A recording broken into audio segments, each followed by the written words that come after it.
Vous l'avez peut-être remarqué, mais sur la chaîne, je ne teste pas énormément de drones. J'ai bien testé le DJI Mini 2 ou encore le Mini 3, mais c'est tellement compliqué en France d'être 100% en accord avec la législation, même avec un drone de moins de 250 grammes, qu'au final, j'ai un petit peu abandonné le secteur. Et je le regrette parce que des plans au drone, ça apporte vraiment quelque chose d'unique et de captivant à mes vidéos.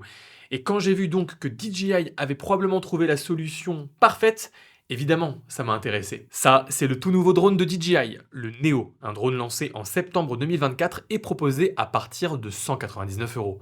Ce drone n'est pas qu'un drone car il a la particularité d'être de base 100% fonctionnel et utilisable sans manette. Alors, quelle est cette sorcellerie? Sur YouTube, la grande majorité des tests de ce Neo concernent la version en pack, avec notamment la manette. Sauf que ce pack coûte globalement 2 fois le prix du Neo standard. Sauf que nous, c'est pas du tout ce qu'on veut. Nous, ici, on veut dépenser moins de 200 euros dans notre drone. Alors, est-ce que ça vaut le coup? Eh ben, ça fait presque 2 mois que j'ai ce drone avec moi dans mon sac à dos, et je vais vous dire ce que j'en pense.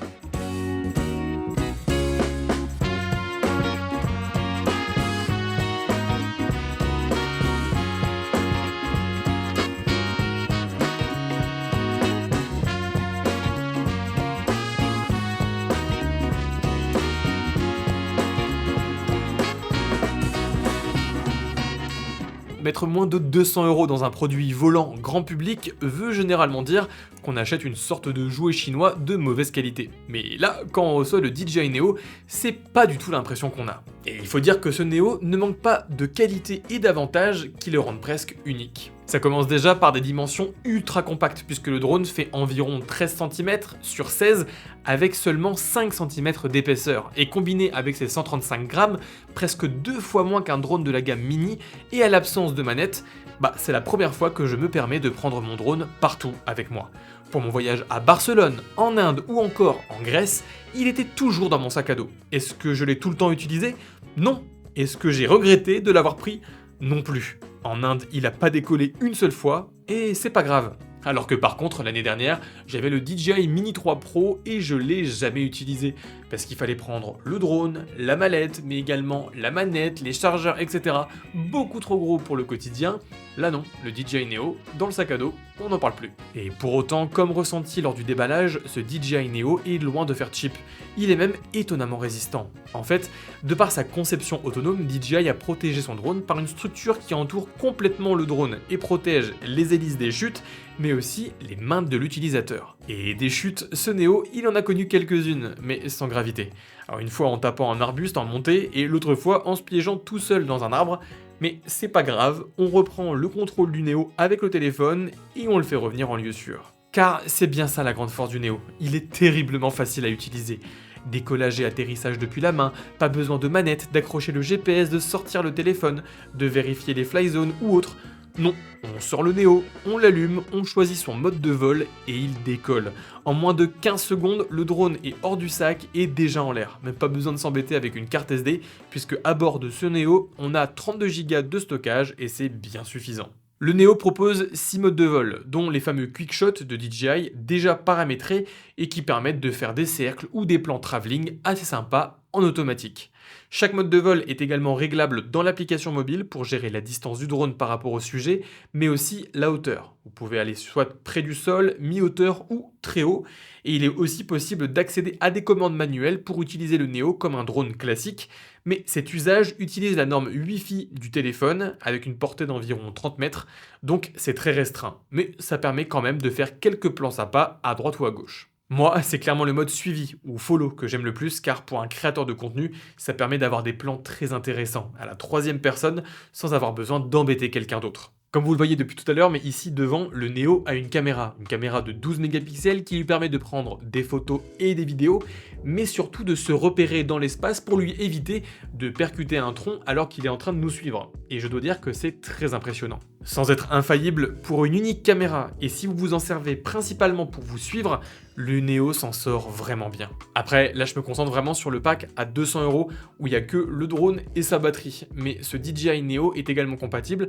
avec pas mal de manettes, notamment des DJI Mini et aussi les manettes et les lunettes FPV de chez DJI, car oui, ce Neo est un drone complètement débridable qui peut servir de drone d'entraînement notamment pour le FPV, mais les manettes FPV et les lunettes, etc. coûtent bien plus cher, sauf que là, je le répète, on veut un drone à 200 €. D'ailleurs, 200 €, probablement même moins au gré des futures promotions, c'est assez fou. On se demande même comment DJI peut vendre à 200 € un tel condensé de technologie. Comment? Bah, ça fait 2 mois que j'utilise ce drone, et j'ai quand même vu pas mal de défauts et de points limitants à absolument connaître avant de l'acheter. Déjà, je dois revenir sur le fait que le tracking du Neo n'est pas infaillible, et c'est dû à plusieurs facteurs. Le drone est très léger et combiné avec des moteurs peu puissants et donc une vitesse assez faible, bah, ça fait qu'il a une très mauvaise résistance au vent. Donc sauf si dehors c'est le calme plat, ne sortez pas le DJI Neo, vous pourriez le regretter. J'ai sincèrement failli perdre le drone plusieurs fois et ce manque de vitesse rend le Neo assez peu recommandable si vous voulez un suivi lorsque vous vous déplacez à plus de 20 km/h en vélo ou en trottinette par exemple. Ensuite, le drone n'a qu'une caméra de 12 mégapixels pour s'occuper de la prise de vidéo et de la spatialisation. Donc en faible luminosité, le tracking devient défaillant et sur les côtés, au-dessus et derrière, le drone est complètement aveugle. Sans compter le capteur du dessous qui est assez sommaire, donc ça arrive souvent de voir le drone dériver en vol stationnaire sur un sol non régulier comme de la pelouse par exemple. D'ailleurs, cette caméra n'est stabilisée que sur un axe, donc en vol latéral ou s'il y a du vent, c'est tout le capteur qui bascule, et donc l'orientation de la vidéo aussi. Et à ces problèmes s'ajoutent des difficultés logicielles et de compréhension de l'environnement, avec un mode dolly track très haché, voire inutilisable, car le drone recule par à-coups. Autre point négatif, ou du moins point limitant, c'est que ici on est sur un drone automatique. Et qui dit drone automatique, il dit qu'on est sur un drone qui vole tout seul. Oui, c'est étonnant. Mais le vrai problème, c'est qu'on n'a pas d'écran. On ne sait pas comment va le drone. Et moi, il y a plusieurs jours, j'ai essayé de faire voler ce DJI Neo, sauf que le compas n'avait pas réussi à faire son calibrage. Et donc, du coup, j'ai fait décoller le drone et que le drone est parti dans tous les sens. Je l'ai vu faire une ligne droite à pleine vitesse, direction l'océan. J'ai failli le perdre, le drone. J'ai réussi à le récupérer in extremis et je sais même pas comment. Et la deuxième fois où j'ai essayé de le faire décoller, juste après, le drone est parti en cercle autour de moi jusqu'à s'écraser violemment dans le sable. Bref, ici c'était juste un problème de compas. Le drone ne m'a pas alerté et j'ai pu le réinitialiser en arrivant à la maison. Mais juste heureusement que j'étais dans un espace vraiment ouvert et dégagé comme une plage, avec personne en plus. Mais si j'avais été près d'un lac, même au bord d'une rivière, près d'une route, etc., j'aurais définitivement perdu le drone. Et à côté de ça, j'ai aussi le drone qui me fonce dessus, le Neo qui revient et qui se met en position stationnaire à 3 mètres de haut, le drone qui s'arrête subitement pour attendre dans son coin, et bien d'autres problèmes que j'ai eu la joie de découvrir et d'expérimenter sur ces 2 derniers mois. Et puis qui dit 200 € et pas de manette supplémentaire, dit que à la place, DJI nous offre l'opportunité de piloter le drone via l'application téléphone qui s'appelle DJI Fly. Et objectivement, ça marche bien. Mais la vitesse est très lente puisque le drone est bridé, un petit peu en mode cinématique, et surtout la portée, on en a parlé tout à l'heure, mais elle est limitée, d'environ 30 à 50 mètres loin du téléphone. Et si vous perdez le contact avec le drone, bon courage, il faut prier pour retrouver ce réseau parce que sinon le drone va rester en l'air, très loin, et va s'épuiser complètement avant de tomber par manque de batterie.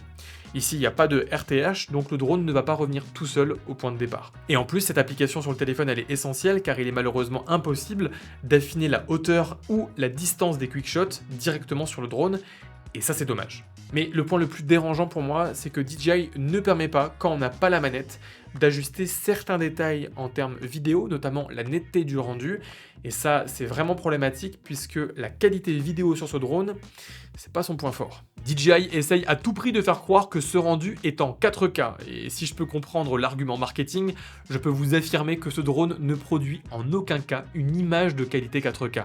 Alors oui, le fichier est bien en 4K, mais on est au mieux sur du 2,7K, et je pense même qu'on est sur un rendu Full HD étiré pour être dans un fichier 4K. Moi sur la chaîne, c'est difficilement exploitable, dès qu'on regarde sur un grand écran, ça pique les yeux. Alors oui, la vidéo rend bien car c'est l'effet waouh d'un plan au drone et le HDR est pas dégueu, mais alors qu'est-ce que c'est flou. À côté d'un autre drone, lui aussi en 4K, il n'y a pas photo, le Neo est à la ramasse. Et à côté de ça, si vous vous contentez du drone à 200 €, vous n'allez avoir qu'une seule batterie, une batterie qui tient environ 12 minutes de vol et qui pourra donc faire environ 8 à 10 quickshots en termes de rendu vidéo. C'est donc pas mal dans une utilisation vraiment très occasionnelle, mais assez rapidement, vous allez souffrir de ce manque de batterie, et surtout en plus, le drone met un temps extrêmement long à se recharger. Bon, j'ai conscience qu'après tous les points négatifs que je vous ai donnés, j'ai dû en refroidir plus d'un. Pour autant, je reste convaincu que ce drone est très intéressant, surtout à ce prix de 200 €. Dès que vous voulez investir plus que les 200 € de ce DJI Neo, en fait, vous allez taper dans les 300 € et donc dans des drones comme le DJI Mini 3 ou le Mini 4K, deux drones qui sont excellents mais qui sont vraiment focus sur la prise de vidéo très cinématique. Ici, ce DJI Neo, c'est pas vraiment le cas. Là où il excelle, c'est plutôt dans le tracking, des choses que ne font pas vraiment les drones plutôt entrée milieu de gamme. Ça, ce drone le fait et il le fait vraiment bien, c'est très étonnant et surtout ce qui est le plus étonnant, c'est qu'on a ça dans un design qui est très compact, qui est très léger et aussi sécurisant. Les hélices sont protégées, on risque pas vraiment de se blesser ou de blesser quelqu'un avec et donc évidemment, on aura, même d'un point de vue légal, une plus grande tolérance. Donc au final, ce DJI Neo est très intéressant si déjà vous voulez vous filmer vous-même de façon occasionnelle sans vous ruiner et prendre une place démentielle dans un sac à dos. Ça peut également être un bon choix pour les personnes qui sont déjà chez DJI et qui possèdent notamment les manettes. Ici avec ce Neo, vous pourrez le débrider mais aussi l'utiliser dans plein de scénarios où des drones un petit peu plus conventionnels sont pas très à l'aise, notamment encore une fois le suivi des personnes. Et enfin, ça peut également valoir le coup pour les pilotes de FPV qui sont déjà équipés chez DJI en manette et en lunettes de FPV. Ici, à 200 €, ça fait un chouette petit drone pour s'entraîner. Et après, pour tous les autres, je pense que vous avez bien compris que je suis moyennement convaincu. Je trouve que la concurrence fait mieux, notamment du côté de chez Overair, et même chez DJI, on a d'autres produits qui restent des valeurs sûres.